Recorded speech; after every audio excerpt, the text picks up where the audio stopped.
Hello student, कैसे हैं आप सब। उम्मीद करता हूं आप सब अच्छे होंगे, मस्त होंगे, बेहतर होंगे, आपकी पढ़ाई बेहतर चल रही होगी। क्लास 12 फिजिक्स एनसीईआरटी में आज का हमारा अगला टॉपिक है कि प्रत्यावर्ती धारा परिपथ के साथ जब विशुद्ध प्रतिरोधक जुड़ा हो तब इसके बीच कलांतर कितना है और इसका फेजर आरेख खींचना है, ऐसा क्वेश्चन पूछा जा सकता है। और लास्ट में इसका प्रतिरोध कितना है, ये चीज आपको निकालना है। ठीक है, चलिए शुरू करते हैं। बिल्कुल सिंपल तरीके से कोशिश करेंगे समझने के लिए। सबसे पहले तो आपको समझना पड़ेगा कि एक प्रत्यावर्ती धारा परिपथ है और इसमें क्या जुड़ा है, विशुद्ध प्रतिरोधक। अच्छा, प्रतिरोध किसे कहते हैं, इसके पहले जो लेक्चर देखा है उसको सब कुछ समझ में आ रहा होगा कि किसी भी परिपथ में चालक द्वारा जो अवरोध डाला जाता है धारा के मार्ग में, है ना, जो प्रत्यावर्ती धारा होती है उसके मार्ग में चालक द्वारा जो अवरोध डाला जाएगा उसे हम बोलेंगे, उसका क्या, प्रतिरोध बोलेंगे। ठीक है, जैसे मैं एक डायग्राम के थ्रू बनाऊं कि विशुद्ध प्रतिरोधक जुड़ा हो। विशुद्ध प्रतिरोधक मतलब यहां पे मैं ऐसा कुछ डायग्राम बना देता हूं, ये आर है और ये किसी प्रत्यावर्ती धारा परिपथ के साथ जुड़ा हुआ है।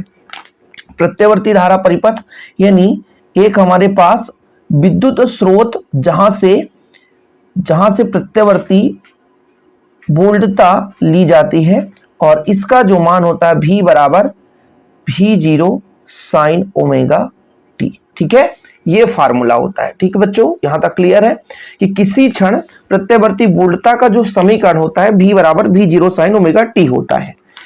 कोई दिक्कत तो नहीं है, आगे चले। देखो अब अपन क्या करेंगे कि भाई साहब एक प्रत्यावर्ती धारा परिपथ है जिसमें विशुद्ध प्रतिरोधक जुड़ा हो, विशुद्ध प्रतिरोधक जुड़ा हो, तब हम किसी क्षण वोल्टता का जो समीकरण है वो हमने देख ही लिया कि V बराबर कितना होता है, V0 साइन ओमेगा टी। हमें क्या क्या निकालना है, थोड़ा सा समझने की कोशिश करेंगे। फेजर आरेख और धारा और वोल्टेज के बीच कलांतर। अब मैं आपसे कह दूं कि भाई साहब कुछ ना कुछ इससे धारा बहेगा, कुछ ना कुछ इससे धारा बहेगा, तो ओम के नियम से, ओम का नियम क्या कहता है, थोड़ा समझने की कोशिश करेंगे। ओम के नियम से, ओम के नियम से ओम कहता है V बराबर होता है आई आर। क्या होता है, V बराबर आई आर। या इससे आप निकाल सकते हो I बराबर, तो I बराबर होता है V बटा आर। चीजें क्लियर है। यदि I बराबर निकालो तो कितना हो जाता है, V बटा आर। क्या हो जाता है, V बटा आर। अब बच्चों यहां पर देखो V का मान कितना है, V0 साइन ओमेगा टी और R हमारा हाई है। क्या है, R हमारा हाई है, कोई दिक्कत है नहीं। अब इसको मैं ऐसा लिख सकता हूं, I बराबर I0 साइन ओमेगा टी, जहां पर भाई ओम का नियम ही तो कहता है I बराबर कितना होता है, V बटा आर। तो V0 है तो V0 कर दिया। ये मेरा जो I0 है वो शिखर मान है, अधिकतम धारा का अधिकतम मान है। I जो है वो शिखर मान है, अर्थात धारा का अधिकतम मान है। तो ये मेरा समीकरण 1 हो गया बच्चों और ये मेरा समीकरण 2 हो गया। अच्छा, एक चीज और मैं देखूंगा कि देखो साइन ओमेगा टी यहां भी, साइन ओमेगा टी यहां भी, इसलिए मैं एक समीकरण 1 और 2 से कह सकता हूं कि दोनों का जो कलांतर है वो समान है।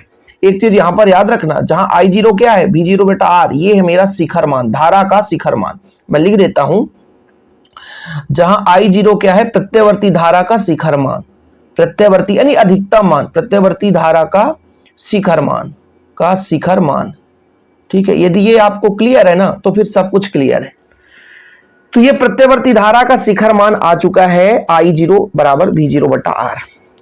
अब मैं क्या कह रहा हूं, समीकरण 1 और 2 देखो, V बराबर V0 साइन ओमेगा टी है, यहां पर आपका साइन थीटा कितना है, ओमेगा टी, यहां भी साइन ओमेगा टी। तो यदि मैं कह दूं दोनों का कला समान है तो बिल्कुल आप सही कहेंगे, क्योंकि यहां भी ओमेगा टी, यहां भी ओमेगा टी। यदि किसी में प्लस फाई या माइनस फाई होता तो फिर कला में डिफरेंस होता, अग्रगामी या पश्चगामी होता है।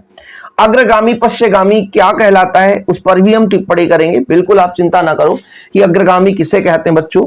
जैसे मैं थोड़ा सा आपको बता देना चाहता हूं, मान लीजिए I बराबर है I0 साइन ओमेगा टी, ठीक है, और V बराबर है V0 sine omega T plus phi, यानी प्लस का मतलब थोड़ा सा अधिक। अब बताओ, ये पीछे है इसलिए पश्चगामी है, ये थोड़ा सा अधिक में है इसलिए अग्रगामी है। जो कोण में अधिक होगा वो अग्रगामी होगा, जो कोण में कम है वो पश्चगामी होगा। लेकिन अभी यहां पर हम समीकरण 1 और 2 में क्या देख रहे हैं कि दोनों का जो कलांतर है वो समान है। इसलिए हम कहते हैं कि जब प्रत्यावर्ती धारा परिपथ में विशुद्ध प्रतिरोधक हो तब वहां पर प्रत्यावर्ती धारा और प्रत्यावर्ती वोल्टता दोनों समान कला में होते हैं। तो हम लिख सकते हैं समीकरण 1 और 2 से स्पष्ट होता है कि प्रत्यावर्ती धारा और प्रत्यावर्ती वोल्टता दोनों समान कला में है। आप कहोगे सर इसको मैं लिखूंगा कैसे, समझा तो दिए, बिल्कुल चिंता ना करो। माना किसी क्षण प्रत्यावर्ती वोल्टता का निम्न समीकरण है V बराबर V0 sin ओमेगा टी। ओम का नियम क्या कहता है, I बराबर V बटा R, मैंने बता ही दिया। V का मान रखो V0 sin ओमेगा टी और V0 बटा R बराबर I0 यानी I नॉट, चाहे आप I नॉट पढ़ो चाहे V0 V नॉट पढ़ो, कोई दिक्कत नहीं बच्चों, ठीक है, सिंपल है। अब देखो I0 मैंने बता दिया प्रत्यावर्ती धारा का शिखर मान है, और समीकरण 1 और 2 से क्या स्पष्ट होता है कि जो प्रत्यावर्ती वोल्टता है और प्रत्यावर्ती जो धारा है दोनों के दोनों समान कला में है। प्रत्यावर्ती वोल्टता की बात करें चाहे प्रत्यावर्ती धारा की बात करें, दोनों समान कला में है। यहां तक यदि क्लियर हो गया हो तो फिर हम बात कर लेते हैं फ्रेजर आरेख की। फ्रेजर आरेख क्या होगा थोड़ा समझने की कोशिश करेंगे। फ्रेजर आरेख मतलब कितना कोण बनाते हुए ये जो प्रत्यावर्ती वोल्टता है और प्रत्यावर्ती धारा है ना। चलिए ये मैं मान के चलता हूं ये एक्स अक्ष है, ठीक है, और वाई अक्ष में हम बात करेंगे कि भाई साहब कितना धारा और कितना वोल्टेज है। तो हमने कहा कि भाई साहब प्रत्यावर्ती धारा भी ओमेगा टी, यदि मैं कह दूं कि यहां पे मैं इसके परिमाण को व्यक्त करता है आई के, तो आई भी हमारा ओमेगा टी है, तो आई भी मेरे बच्चों इसी दिशा में है ना, यहीं पे इतना ही कोण बनाते हुए समान कला में जा रहा है, आई की बात कर रहा हूं। और यदि मैं कह दूं कि प्रत्यावर्ती वोल्टता भी ओमेगा टी, इसलिए मैं आपसे कह सकता हूं कि प्रत्यावर्ती वोल्टता भी इसी दिशा पे है, परिमाण इसका ही व्यक्त करेगा।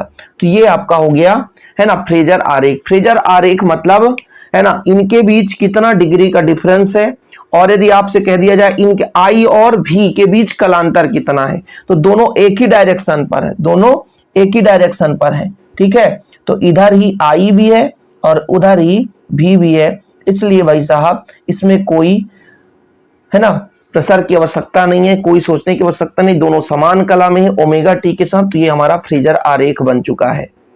एक्चुअल में यदि फ्रेजर आरेख को देखा जाए कि फ्रेजर आरेख कहलाता क्या है, एक प्रकार का आरेख है जो प्रत्यावर्ती धारा और वोल्टता के बीच में है ना ये कलांतर को व्यक्त करता है कि कितने कोण आगे या पीछे है, ठीक है, ये चीज बताता है। जो आपका धारा और वोल्टेज, यदि अभी वोल्टेज आगे होता है तो थोड़ा सा इसको आगे बनाते हैं हम। अभी यहाँ पर मान लीजिए मान के चल रहे ओमेगा टी, हो सकता है 10 degree 20 degree 25 degree 45 degree 90 degree कोण चेंज होता रहता है, 0 डिग्री है 45 डिग्री है ना, और मान लीजिए 90 डिग्री है 180 डिग्री। इस प्रकार से प्रत्यावर्ती जब धारा डायनेमो हमने आपको समझाया था तो बताया था भाई साहब कि आर्मेचर घूमता है तो कोण में परिवर्तन होती है, ये चीज मैंने आपको कराया था। तो उम्मीद करता हूं यहां तक क्लियर हो गया होगा। अब आपकी बारी है भाई फ्रेजर आरेख बनाने की। तो फ्रेजर आरेख आप बना सकते हो कुछ इस प्रकार से, ठीक है, ये आपका फ्रेजर आरेख है, ठीक है, बनाना है तो बना लो फ्रेजर आरेख। एक और फ्रेजर आरेख मैंने कहा आई और उसकी डायरेक्शन एक ही दिशा में, तो उसको आप न बनाओ, इतना आप कर लो, ठीक। अब एक चीज और है कि मान लीजिए जो धारा और वोल्टेज है इनमें किस प्रकार का परिवर्तन होता है, तो दोनों समान कला में है। तो यदि मान लीजिए यहां पर देखो ये एक धारा प्रत्यावर्ती वोल्टता एक होगा, एक प्रत्यावर्ती धारा का होगा। तो मान लीजिए ऊपर वाला प्रत्यावर्ती वोल्टेज है, तो जिस बिंदु पर मिल रहा था उस बिंदु पर दोनों मिल रहे हैं, धारा और वोल्टेज दोनों। अब ये ग्राफ कैसे बनता है, साइन थीटा में ना कोण का मान रखते जाओ, ओमेगा टी की जगह कोण का मान रखते जाओगे तो हमें एक प्रकार का क्या मिल जाएगा, एक ग्राफ मिल जाता है। इसको भी मैंने सिखाया था, ठीक है। जैसे यहाँ पर 0 डिग्री है, फिर 90 डिग्री पर मान अधिकतम 1 होता है, इसलिए जैसे मैं यहाँ पर कह देता हूँ 1। फिर जब हम कितना आते हैं 180 तो फिर 0 हो जाता है, फिर जाते हैं 270 तो फिर -1 आता है, इसलिए नीचे की ओर ग्राफ चला जाता है। फिर जब 360 में जाते हैं तो फिर 0 हो जाता है। तो ये मेरे बच्चों जैसे जैसे हम ग्राफ को खींचते हैं यानी कोण के मान में डिफरेंस आता जाता है, ग्राफ को हम खींच सकते हैं। तो दोनों समान कला में है, दोनों समान कला में, मतलब दोनों का मान समान आ रहा है। साइन ओमेगा टी है, आगे पीछे तो है नहीं, इसलिए दोनों भी एक ही समान कला में चल रहे हैं। तो ये आपका हो गया विशुद्ध प्रतिरोधक के लिए, प्रत्यावर्ती धारा परिपथ के लिए टी के साथ यानी समय के साथ कितना धारा और वोल्टेज में परिवर्तन होता है। ठीक, ये चीज हो गया। उम्मीद करता हूं क्लियर हो गया होगा। इतना ही आपको करना है, छोटा सा लेक्चर है। वीडियो पसंद है तो लाइक करें, शेयर कर दें। यदि प्रतिरोध की बात करूं तो ये आपका प्रतिरोध यहां से निकल कर आ जाएगा, ये पहले भी आप लोगों ने देख लिया। स्क्रीनशॉट ले लिया करो, तैयारी बढ़िया करो, है ना। जो भी लेक्चर है वो आप प्रीवियस वीडियो देख सकते हैं, प्लेलिस्ट में सारे लेक्चर अवेलेबल हैं। और बस ऐसे ही चैनल पर बने रहे। और वीडियो पाने के लिए चैनल को सब्सक्राइब कर लें। नोट्स लेना है तो कांटेक्ट कर सकते हैं 9685293949 पर, 9685293949 पर। 100 रुपीज चार्ज है ओनली, और बेहतर रूप से नोट्स दिए जाते हैं। जय हिंद, वंदे मातरम।